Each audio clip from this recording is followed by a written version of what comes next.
16টি zone, 145টি unit ও 10টি পরিবারের সমন্বয়ে কার্যক্রম পরিচালিত করছে। এর ধারাবাহিকতায় 5টি ইউনিট নিয়ে 9 ফেব্রুয়ারি 2008 সালে বাঁধন ঢাকা সিটি জোনের কার্যক্রম শুরু হয়, যা বর্তমানে 13টি ইউনিটে উন্নীত হয়েছে। বাঁধন ঢাকা সিটি জোনের সহযোগিতায় গত 1 বছরে কার্যক্রম শুরু হয়েছে টঙ্গী সরকারি কলেজ, গাজীপুর কৃষি বিশ্ববিদ্যালয় ও সরকারি হলমা কলেজে। এছাড়াও আমাদের সাথে যুক্ত হওয়ার প্রক্রিয়াধীন আছে মিরপুর কলেজ, দনিয়া কলেজ, সরকারি বঙ্গবন্ধু কলেজ ও বেগম বদরুন্নেছা মহিলা কলেজ।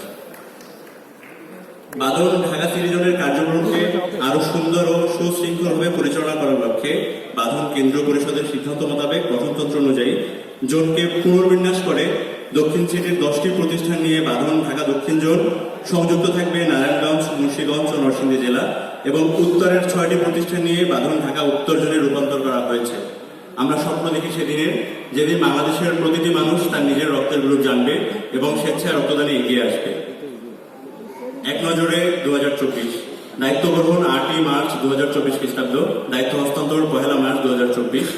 মোট কার্যদিবস 358 দিন, কার্যকরী সভা 5টি, বিশেষ সভা 11টি, অডিট কমিটি সভা 2টি, সাবজেক্ট কমিটি সভা 2টি। বিনামূল্যে রক্তের গ্রুপ জানিয়ে দেওয়া হয়েছে 8,585 জনকে। মোট রক্তদান করা হয়েছে 10,138 ব্যাগ এবং নতুন রক্তদান ছিল 1560 জন।